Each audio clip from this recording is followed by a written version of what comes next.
Welcome to the Connect Your Health to Life coaching podcast. I'm your host, Seth Lusk. I'm a master certified life coach and published author with a decade-long background working in the health, wellness, and fitness industry as a personal trainer, nutrition specialist, and life coach. If you're anything like me or the clients that I work with, then you might be struggling with some confidence issues or struggling with feeling like you're not living your most fulfilling or authentic life. You may be trying to figure out why you have these amazing desires for what your most fulfilling life would look like, but you can't seem to create consistent action in your life to reflect those desires. So join me as we dive in deep on what it means to truly live a fulfilled and authentic life from the inside out. We're going to look from the perspective of an empowered mindset and uncover some of the reasons why you might be what's holding yourself back from living that most fulfilling life. But don't worry, this isn't about blame, guilt, or shame. This is about empowering you to see. I'm going to break through some of the biggest illusions and myths that we've all been taught to believe along the way. And I'm so excited to have you with me on this journey. So my only question for you is, are you ready to start living your most fulfilling life once and for all? Then let's get started, shall we?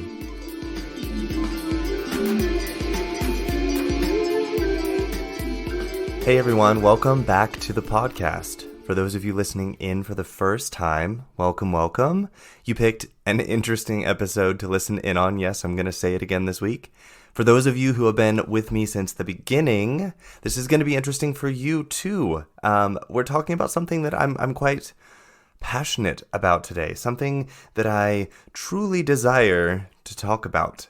But it's something that I feel is so overlooked and so misunderstood, and for so many people feels so frustrating and confusing.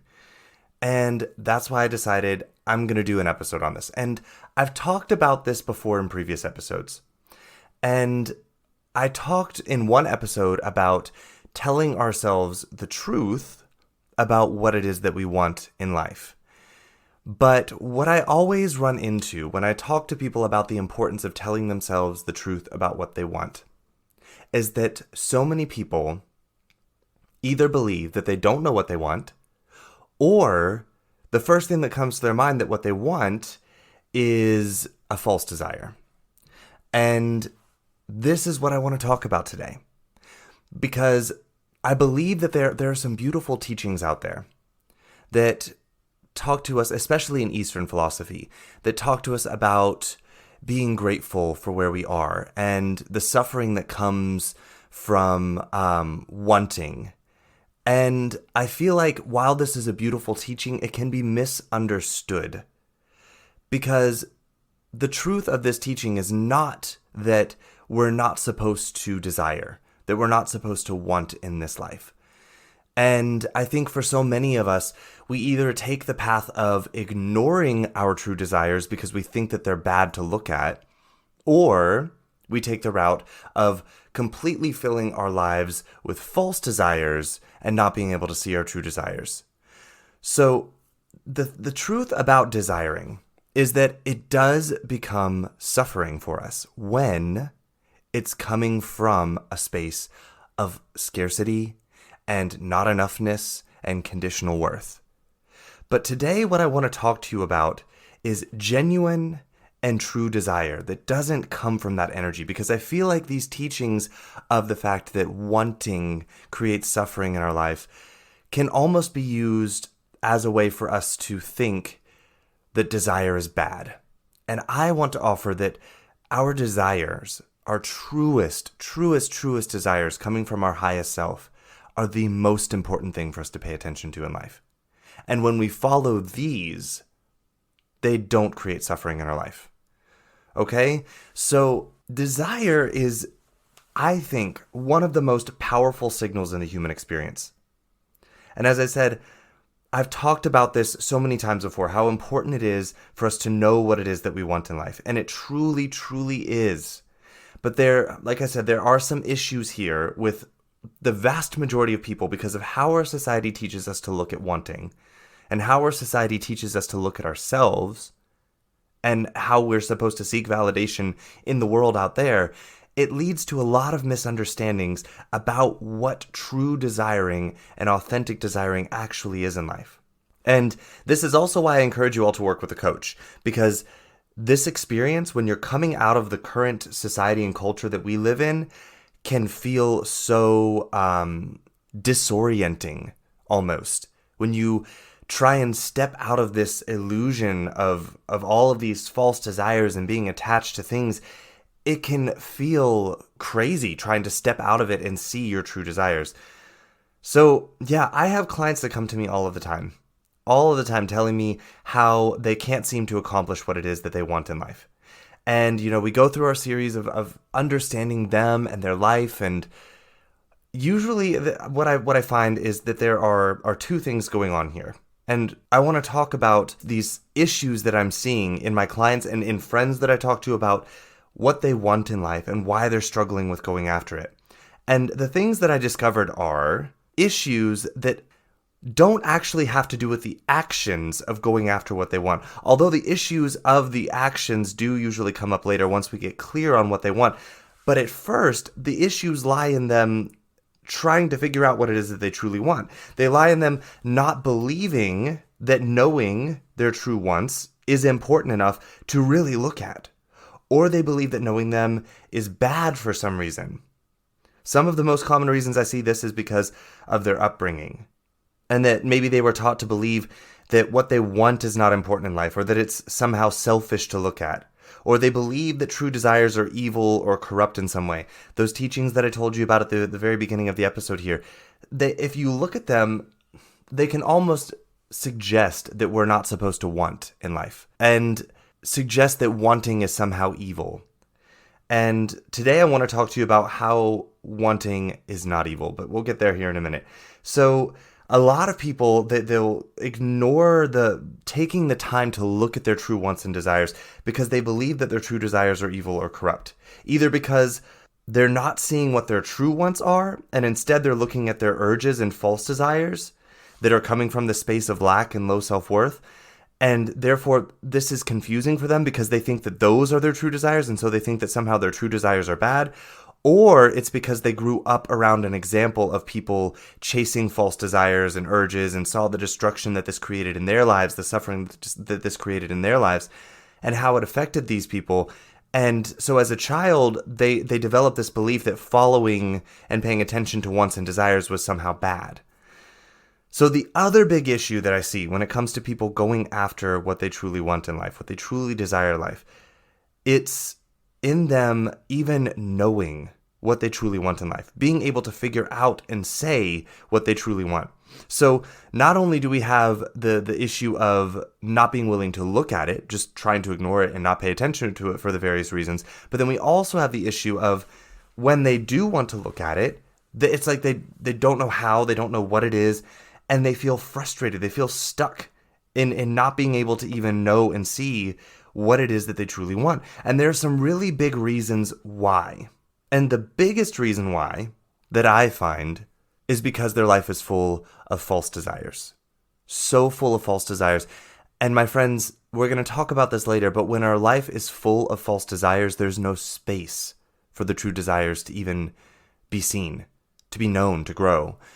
So yeah, a big reason why would be because they're full of beliefs about desires that they should have or should want from things their parents or maybe their teachers or someone else they cared about told them. And these are false desires. They're inauthentic. And then you also have our modern culture that is constantly offering us opportunity after opportunity to distract ourselves and numb ourselves from our true human emotional experience. We're supposed to feel happy and good and comfortable all the time. So when we don't, we do one of these things over here to feel pleasure or comfort, to numb ourselves from that true human experience, instead of leaning into it to find out what it's there to point out, what it's there to show us that we're not fulfilling in our truest desire because we're so busy distracting and numbing ourselves. And we live in this world today that offers us 24/7 opportunities to do that. You don't believe me? Just reach in your back pocket and pull out your phone. It's available to you 24/7, and that's one of the biggest ways that people choose to numb out and distract themselves from what they truly want in life. And then, of course, there's food, and then there's alcohol, and television, and shopping, and gambling, and sex, and porn, and all of these different ways that the world offers for us to numb out and distract ourselves. And because our brains, the biological organ of our brain, is wired to believe that comfort is to be sought at all costs because it means life. And the fact that most people are letting their brains use them instead of seeing their brain as a tool that they get to use. And yeah, sure, my brain is telling me to seek comfort, but I get to tell my brain what we do. My brain doesn't tell me. And so many people out there, because of this biological wiring and because they are actually the tool being used by their brain instead of the other way around, this becomes so difficult for them to even see that they're doing, much less step out of and see their true desires. So many people follow these opportunities for distraction and numbing out, or trying to feel pleasure in the attempt to not feel emotional pain. And as I said just a minute ago, within this emotional pain is the powerful signal that's trying to point you to the true desire. It's our true selves calling out to us in this human experience to remember who we are and what we are here for, and to stop distracting ourselves from it. And it feels like such an uncomfortable calling because to our brain, this means discomfort. This means not stepping into comfort. And to the brain, it's like, no, you're going to die. Because you have to remember the biological signals for us to seek comfort at all costs come from a time in which scarcity of the things that kept us alive was a real thing. There were animals trying to kill us. Trying to figure out what foods we could actually eat and provide for ourselves to stay alive was scarce. Having shelter so that we didn't die from exposure was scarce. These desires, these false desires, these urges that our brain sends out come from that. But remember, your brain is a tool you get to use. And how many of you out there are letting your brain tell you what to run after instead of you telling it? So when we live in a world that now offers this opportunity 24/7 to just ignore that uncomfortable calling by our true selves, and instead to feel pleasure in the moment, instant gratification, instant comfort, well, of course, we're also confused about what true desires are. And that same world doesn't even tell us about the fact that there are other desires out there. There are true desires and what they are and how we can see them. And this world doesn't tell us about how much harm this seeking constant comfort and buffering and numbing actually creates for us. I think we're only just now beginning to understand the harm that it creates. We see the product of it today. People feeling out of control of their lives and their behaviors and feeling like they don't know what they truly want.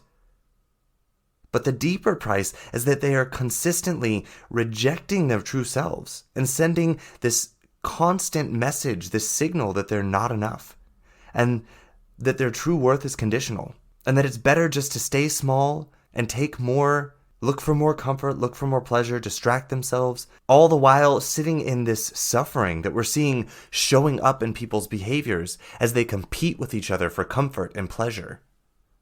Trying to prove who's better, who's more worthy of having the comfort and pleasure in life, who gets more of it.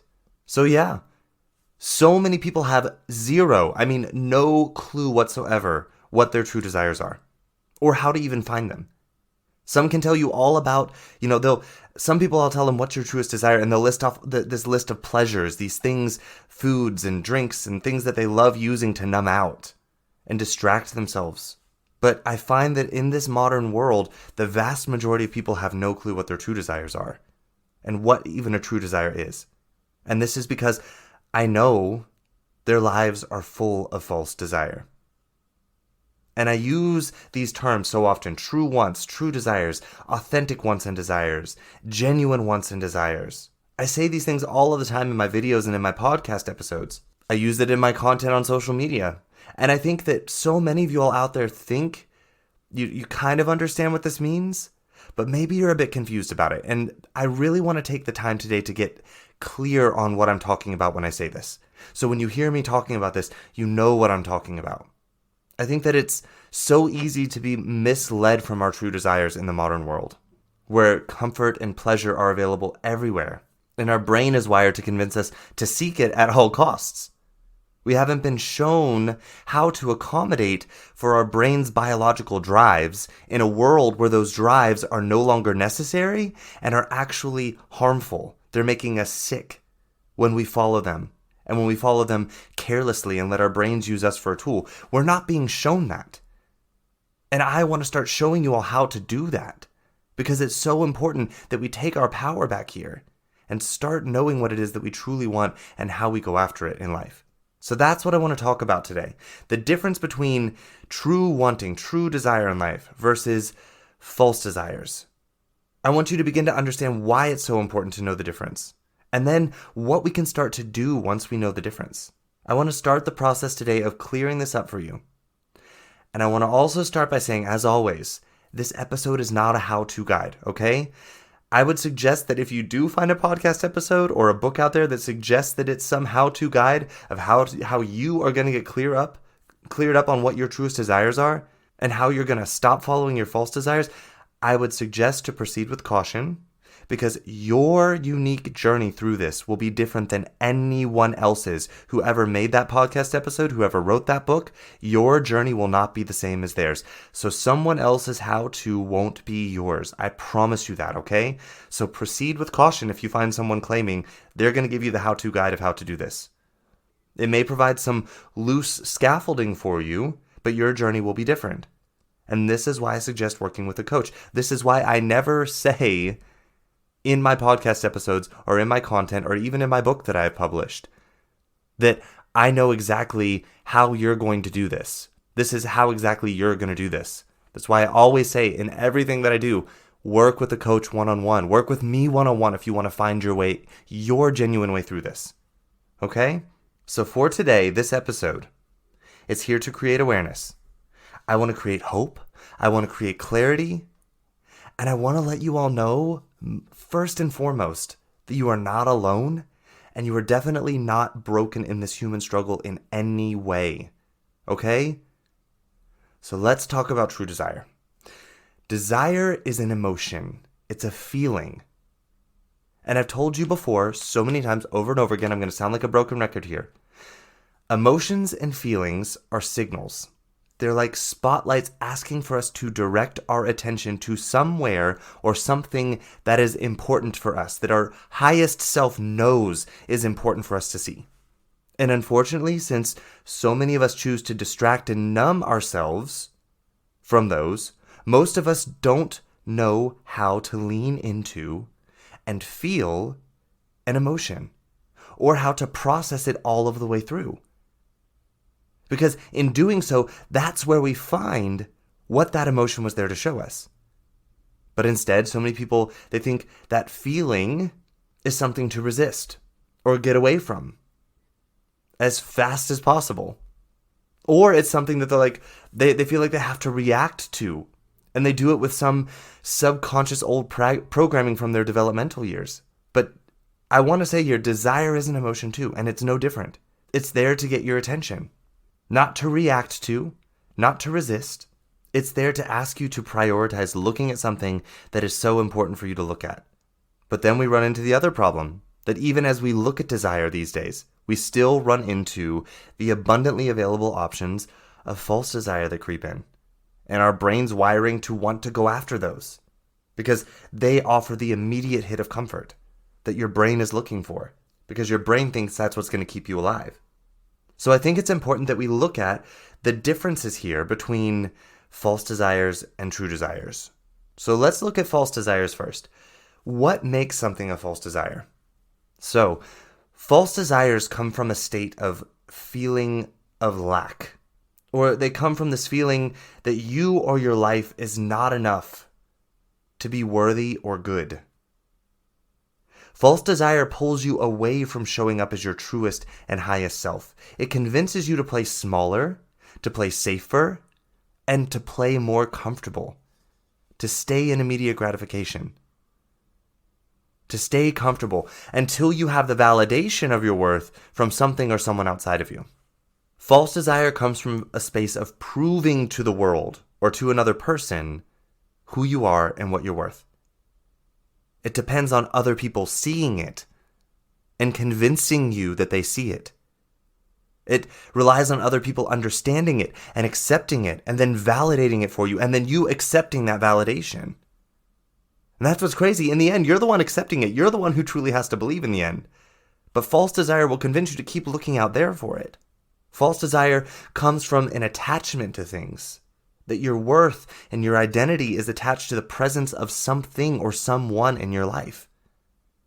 And the belief that having more of it increases your worth and defines who you are. And having less of it decreases your worth and takes away who you are. Maybe it's a relationship, maybe it's popularity, maybe it's money, maybe it's a physical feature of your body, maybe it's food or alcohol or entertainment of some sort. Whatever it is, it doesn't matter.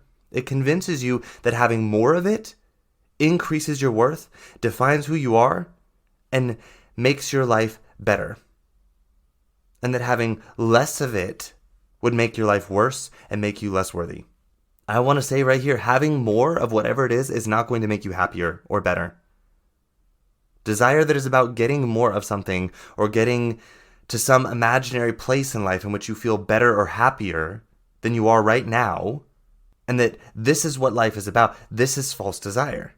Happiness is not the goal, first of all. Remember that. And second, happiness is a feeling, and remember where feelings come from. They come from our thoughts and beliefs, not from circumstances or things. So happiness won't even come from you having more of whatever this something is. Happiness comes from you choosing thoughts and beliefs that create the feeling of happiness.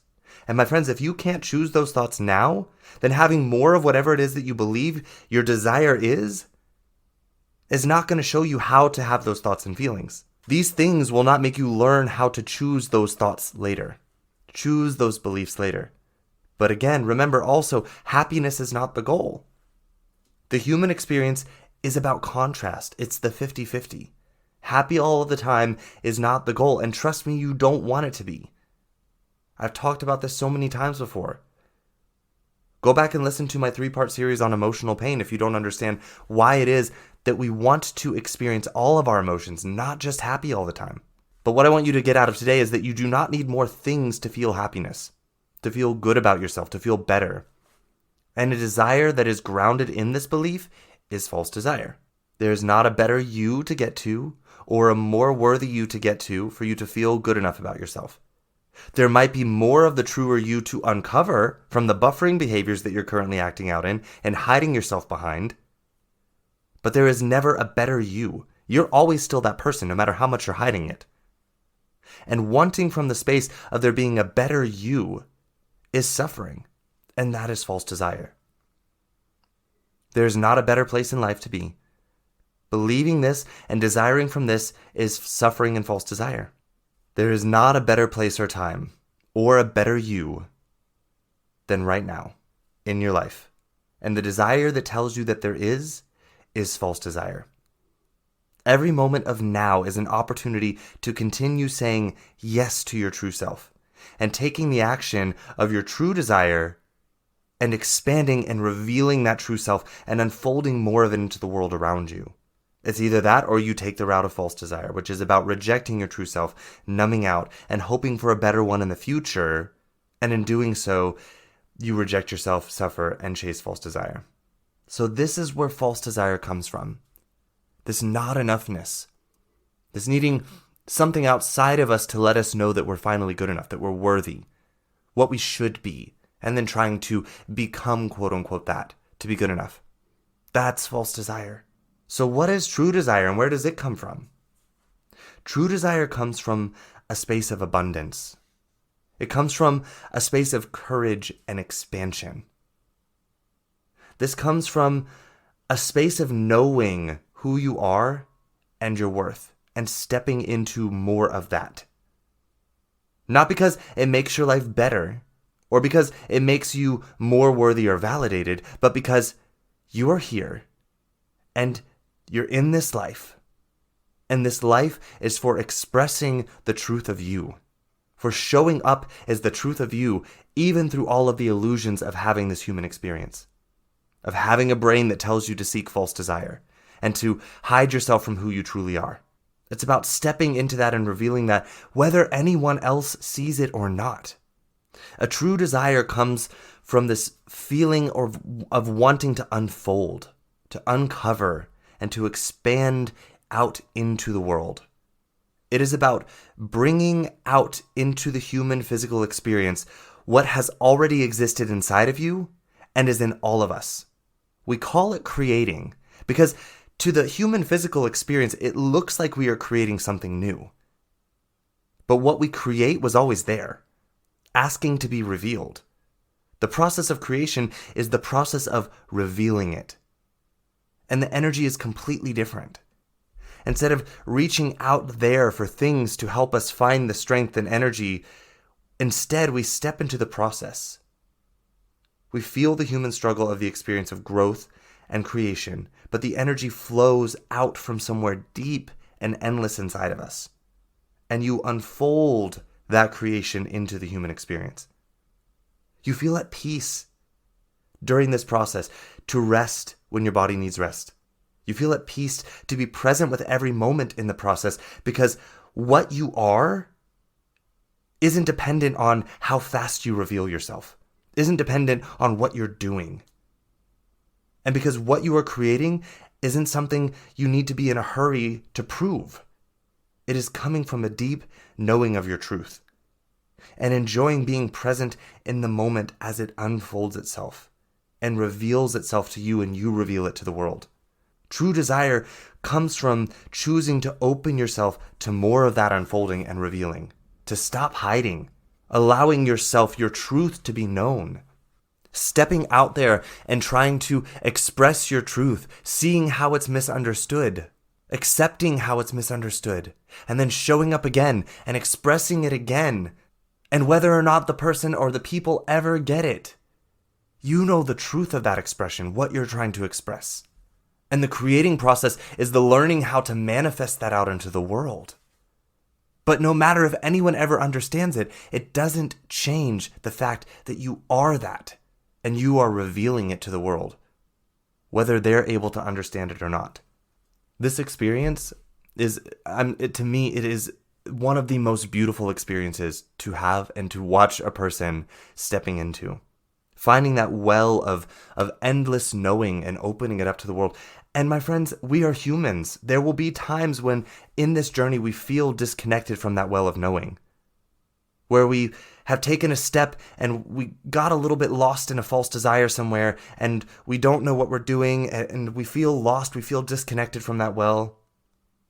But when this happens, we step in, we step up, and we use our brain as a tool for us. We generate the energy of that desire and that motivation to keep stepping forward. We stay present with ourselves. We love ourselves through this human experience. We don't use them as a time to go back to that scarcity and lack. Because who we are never changed. Who we are never changed, even though we're out here learning how to express it, learning how to take the steps and fully express it. We're not trying to prove that we are enough. We hold on to the belief that we already know we are, and we act from that belief that we are enough. We are enough to keep stepping forward, even though I just stepped forward and fell flat on my face. I step up anyways because I know the truth of who I am, and my desire comes from that space. And when we do this, we reflect to other people. We remind them to do the same. It's not about showing that we're better than them. We're reminding them, hey, you can do this too. Step up, fall down, it's okay. There's nothing wrong with you. Who you are is untouchable by that experience. And we reflect that to them. What is possible when they remember who they are and start shedding away those layers of false desire, to hide, to play small, to seek comfort. This is the total opposite of false desire that comes from scarcity and not enough. When we feel scarcity and not enoughness, we reach out into the world with this needy take energy to get enough, to feel enough. We grab and fold in and hold on tight. We identify with these things that we grab onto and we just curl in on them and hold on tight because this is our world. And our world becomes so small and wrapped around these false desires. But our truest desires come from this deep internal knowing of how magnificent and abundant we are. And so we reach out into the world and we make and we make and we show up and we expand. We expand life around us as we create. When we remind other people to show up and stop hiding too. Our true desires reflect how much we are worth as humans. False desires reflect this comparison and conditional worth. They reflect to humanity how much we need to battle with each other, improve and compete to be enough, to be better than. That we need to show and prove to the world that we're good enough. And that eventually we'll be allowed to know that when we start getting the nod of approval from the world around us. But here's what's crazy. That nod never truly comes. Even if the world does nod back at us, you can ask any successful or famous person who is not still busy trying to get approval and seeking false desire. Ask any famous person where they finally found their validation that they are enough. Because guess what I can promise you? It didn't come from the fame. It didn't come from the success. It was them finally shedding away the false desire and seeing themselves for who they truly are. And that is where their validation comes from. Not from the fame, not from the fans. I don't know about you all, but I have heard over and over again more times, so many times I've lost count of the stories and accounts of famous people who had millions of people who adored them. And yet when they were alone with themselves, they wondered if they were good enough. And what else they needed to do to feel good enough. Some of them ended their lives early. Some of them kept desperately seeking more and more and more fame, pushing themselves harder and harder and harder to get more fame, to try and finally feel enough. False desires will convince you to stay in that feeling and to keep showing up in the world trying to take external validation, take more and more of it, in hopes that eventually you will have enough for you to finally believe that you're worthy, but it will never work. Because belief comes, we've talked about this just a few weeks ago, belief comes from actions that you take. You choose what you believe and you solidify it by taking the action. And if you are not taking the action of already knowing who you are and that you're worthy and stepping out into the world as that person, then my friends, no amount of validation from out there in the world is going to get you to believe that. You have to choose that belief. That's a promise, my friends. So I've told you what false desire looks like. I've told you what true desire looks like. What do we do with this? What I would suggest is that we take this awareness and we start examining our lives. We start looking at where we spend our time. Really look at it. Where do I spend my time? What are we chasing after? Where does the desire to spend this time and chase, where does it come from? Is it coming from expansion? Coming from abundance and enoughness? Or is it coming from this needing more, this comparing, this hiding, this distracting, this shrinking in on and wrapping around and identifying with something and attaching to it, trying to numb emotional pain?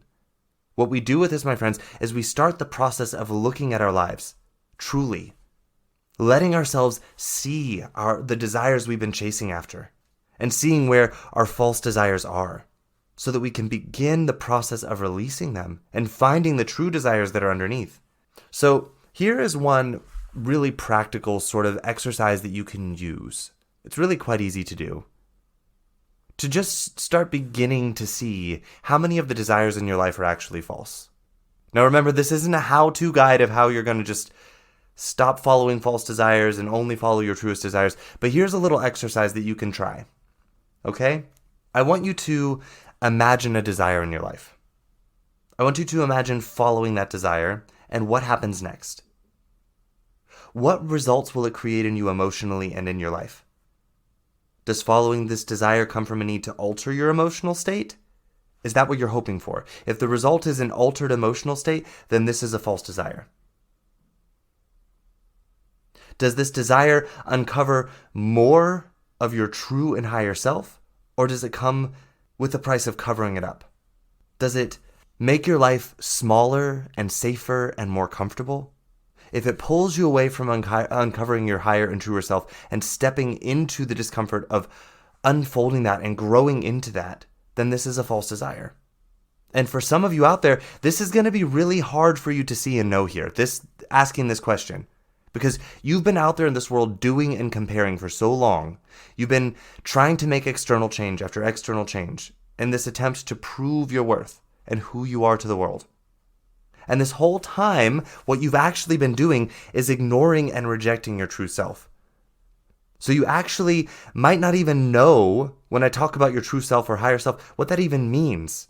You may be so in the habit of rejecting that true or higher self that you're stuck in that loop of every time it tries to come out, you just run to a buffering behavior and ignore it. This is why, my friends, I always say the internal work comes first. We can't just step out there and do the external change.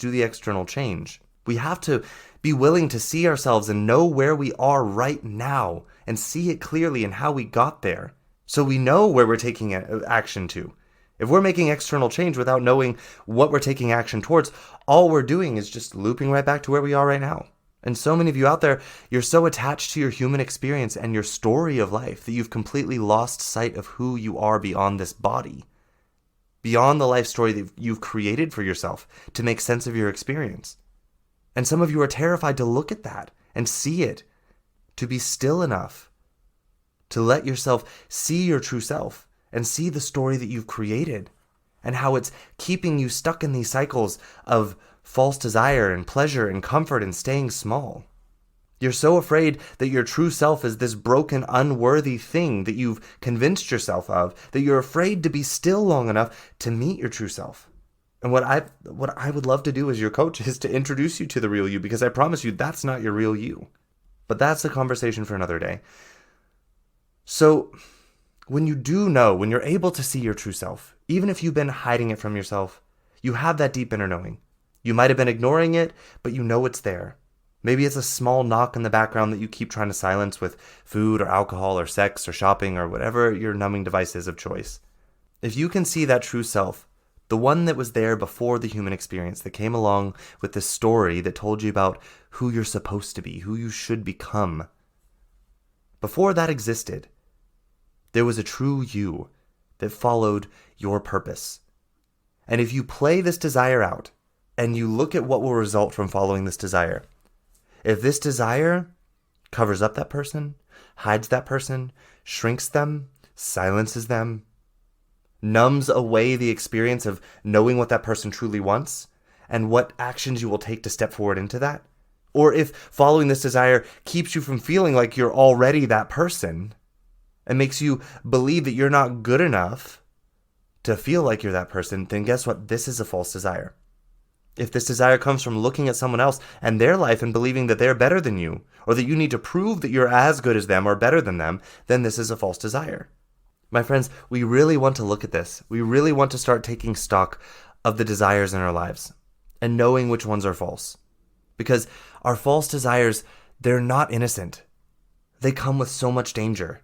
They distract us from our true selves and our true desires. And over time, what they do is they layer over top of our true desires. And they fill up the space where our true desires are supposed to be. But they fill it up with this suffering and this aching. And we begin living a life that is so completely misaligned with who we actually are. When our life is full of false desires, we will feel like they are the only thing that we know in life. And it feels so true. Because the false desires are literally taking up the space where your true desires belong in your life. And so the true desires can't grow and show themselves to you. It's like having a garden full of weeds. Your vegetables can't grow because the weeds are taking up all of the soil and the food. False desires are like those weeds in your garden where true desires are supposed to grow. This is why so often when I ask people whose lives are filled with false desire what they truly want in life, they tell me they don't know. And when I hear that, that's when I know that their life is full of false desires. False desires become this blackout curtain in the windows of our spirit that block out the light of our true selves and the desires that that person that we really are has for this life. And the way we begin seeing our true desires is to empty that space in our life. Empty it out of the false desires and allow the space to be empty. And it's going to ache. And we have to allow it to be empty and aching long enough for the true desires to flood back in and begin to grow again. And I'm not here to say that this is some easy, comfortable process. But I am saying it's necessary for all of us. Look at the suffering that we're going through because we're not doing this. The suffering that we've created because we've filled ourselves up and riddled our lives with so much false desire. We live in a time with so much availability of these false desires and bufferings and things to distract ourselves. Our biological wiring tries to convince us that these things are the most important thing in life. Comfort, pleasure, distraction from emotional pain. But this is an outdated signal that no longer functions and is actually hurting us now. As I said before, we don't have the food scarcity. We don't have the animals trying to eat us all the time when we sleep or when we're just walking. We don't die from exposure because we don't have shelter. But our brain is still wired to believe that any discomfort is a sign of one of these life-threatening discomforts, and that therefore we should just keep seeking comfort at all costs to avoid the life-threatening cost of those discomforts.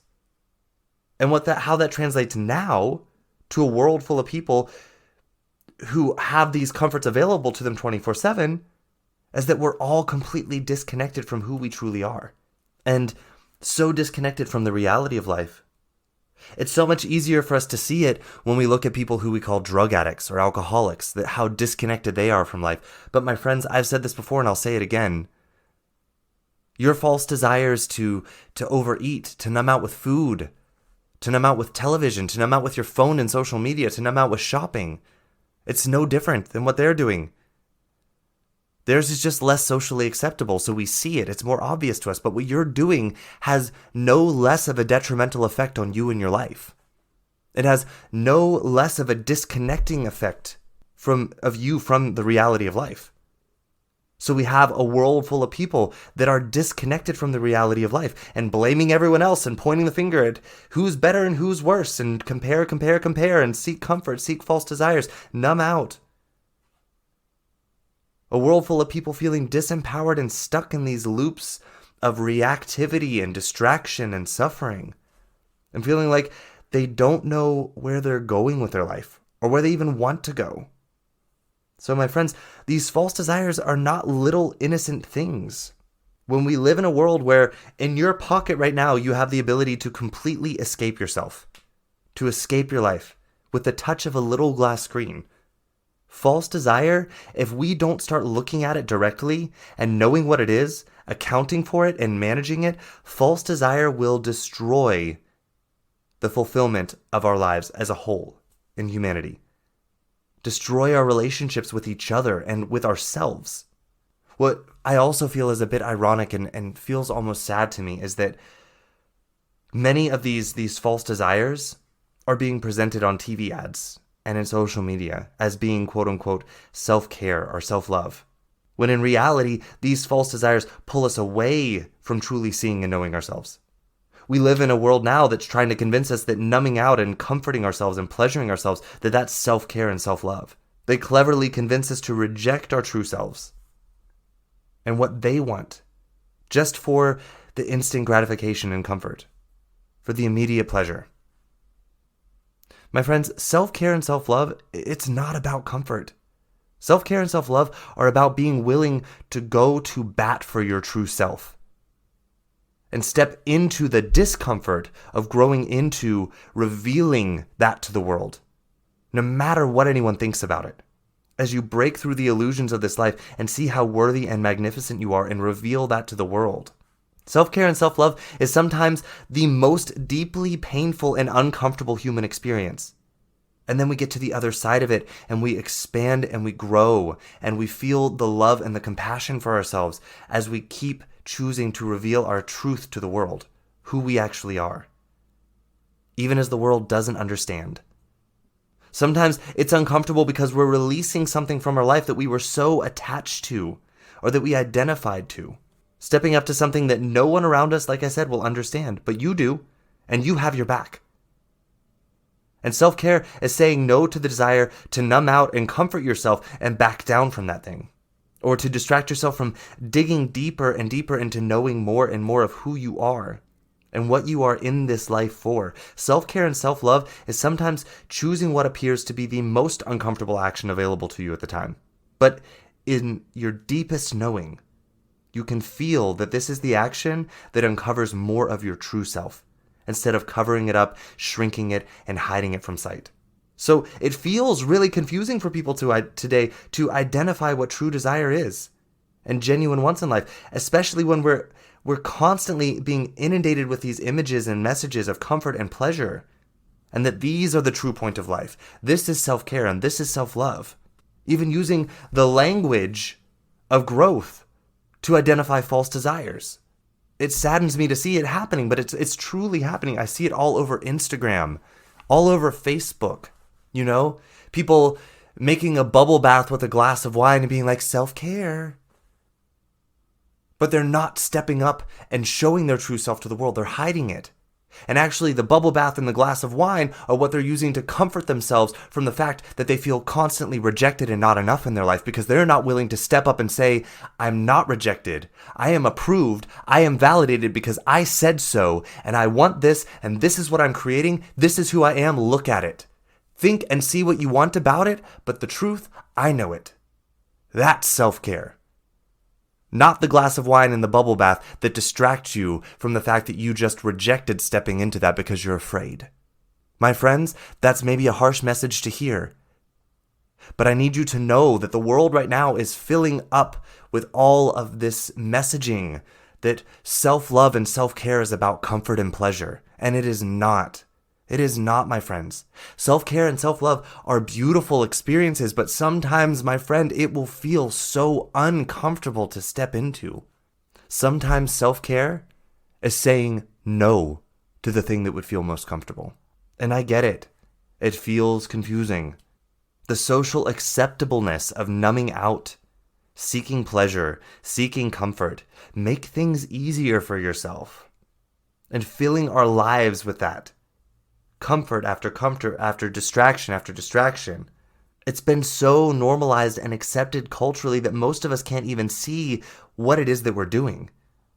And most of us can't even tell that we're doing this because we are in so much internal pain that we're so busy covering up and shrinking and rejecting ourselves and numbing out from over and over again that we can't even see that we're doing this. And everyone around us is doing it too. So we get the message that this is just how life is. It's how it's quote unquote supposed to be. But I'm here to tell you it's not. There is this beautifully abundant and expansive life just waiting to be seen and understood and known by you and everyone around you.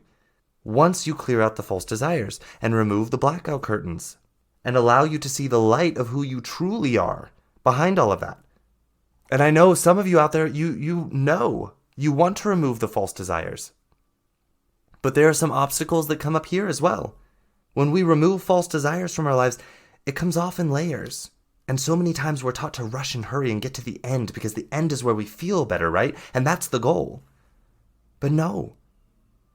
No. Your false desires come off in layers. We don't want to rush it. We don't want to avoid it.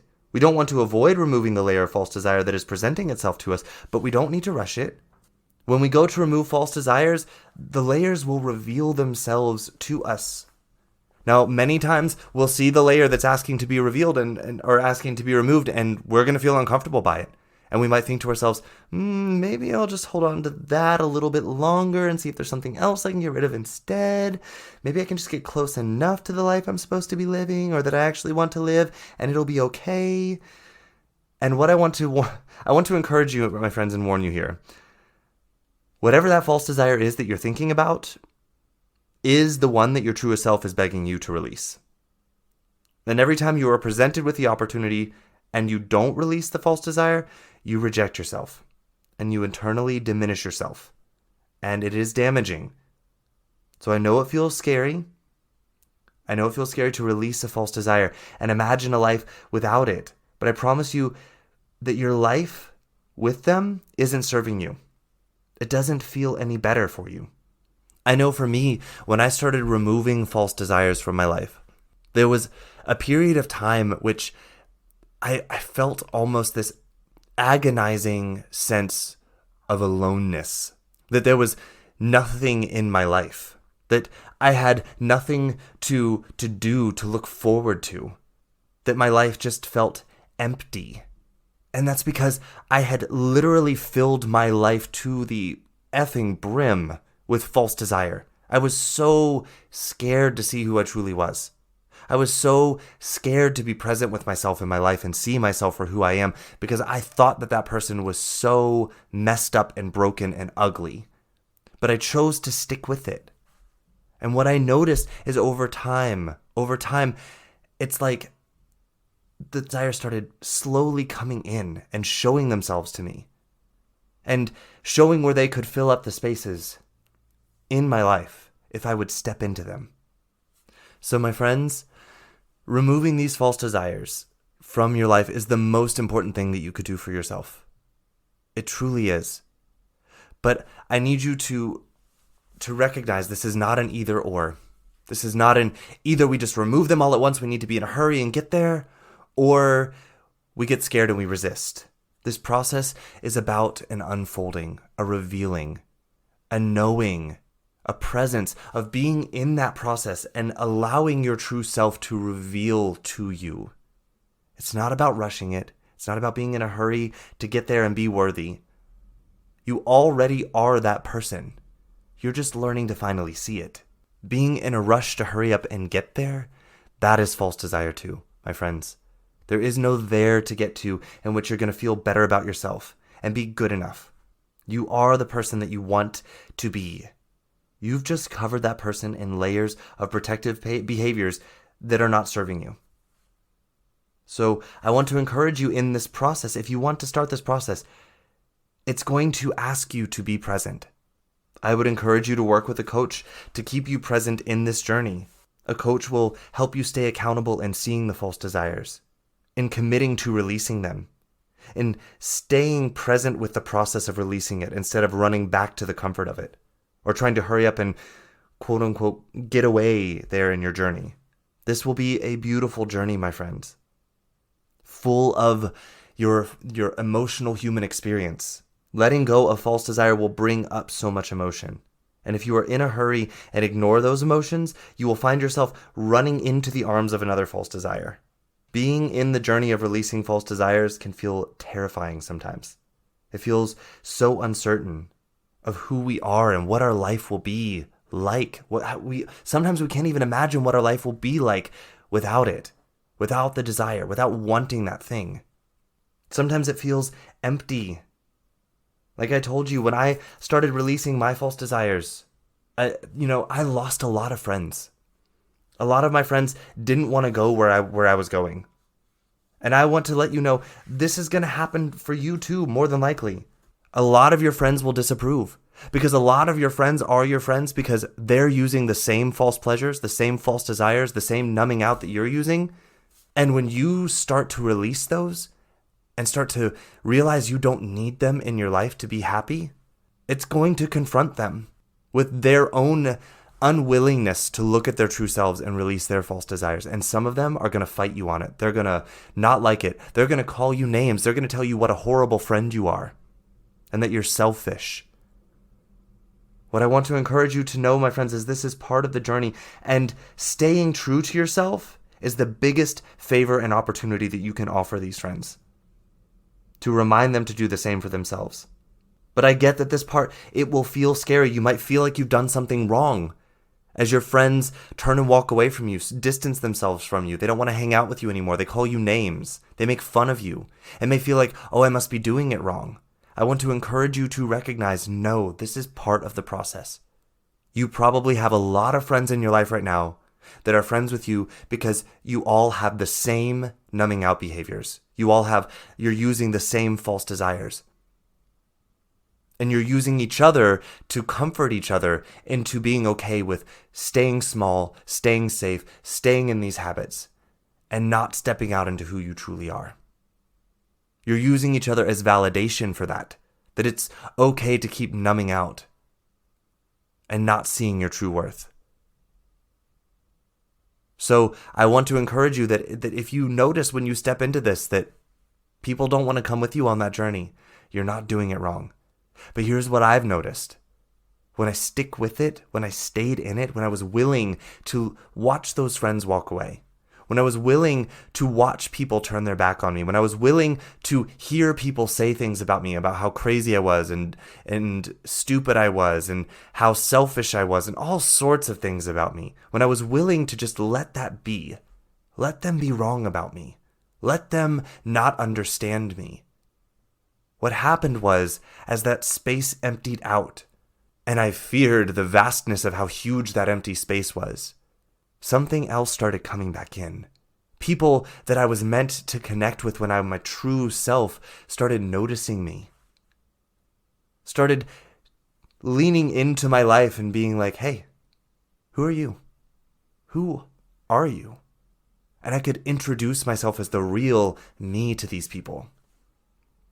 So I want to encourage you, stay with it. I get it. This part of the journey feels so scary in our human experience. We have been taught to see our worth as conditional on those friends and their approval and their validation, and choosing to let it go while letting go of these behaviors that we just can't imagine our lives without. And seeing ourselves being in that space as it empties and empties and empties of that false desire. It can feel so uncomfortable and scary, my friends. I get it. But I want to encourage you that this feeling of discomfort is not because you're doing something wrong. It's because you are opening up the huge space in your life for your potential and your true desires to come flooding back in. But you have to be willing to step into that discomfort of opening it up and leaving it open long enough for your true desires to flood in, for you to be able to see them, for you to be able to feel and process your emotional experience enough to see them. And I have one more promise for you. You can do this. I promise you, any one of you out there believing that this is not possible for you, I promise you, you can walk through this and you can do it with peace, presence, love, and compassion for yourself. You have everything necessary to do it. You're not showing it to yourself right now, but it's there. So I can promise you that you can do this. I am here to guide anyone through this journey that's looking for someone to guide them into their authentic journey of this. You have all the tools. Let me show you how you use them. Let me show you where they are in your life and let you see how you use them in your authentic way. I promise to keep you accountable and on your path. I promise to remind you to give yourself patience, peace, love, and compassion the entire way through your journey. I would love to be there as you step into this journey of finding your truest desires in life and then unfolding them into the world around you. All right, my friends, that's all I've got for you today about true desire in life. I love you all. I believe in every single one of you. I might not believe you that you believe in you, but I believe in you, and I want you to make the choice to do the same. So I want you to go out there into the rest of this week. Start finding those false desires that are keeping you from your truest self and your truest desires. Start making the choice to step into the life that you were designed for, and do so by releasing these false desires. I'm truly excited to hear about what grows in its place, because I know all of you out there have some beautiful desires that you've been hiding from the world. I can't wait to see you bring them out to us. Let us see them. So I look forward to hearing about what it's like when you guys begin to step into this journey. And I'm here to help anyone who's ready. So until we meet again here next week, my friends, ciao. Hey, thank you for listening in this week. I hope you enjoyed the content of this episode. If you did, please subscribe or follow this podcast to receive the newest episodes every week as I bring them to you here on the Connect Your Health to Life coaching channel. Ratings, reviews, and comments are always appreciated. These allow me to know more of what my listeners would like in the podcast and allow for more people who may be searching for a podcast just like this one to find the Connect Your Health to Life coaching channel.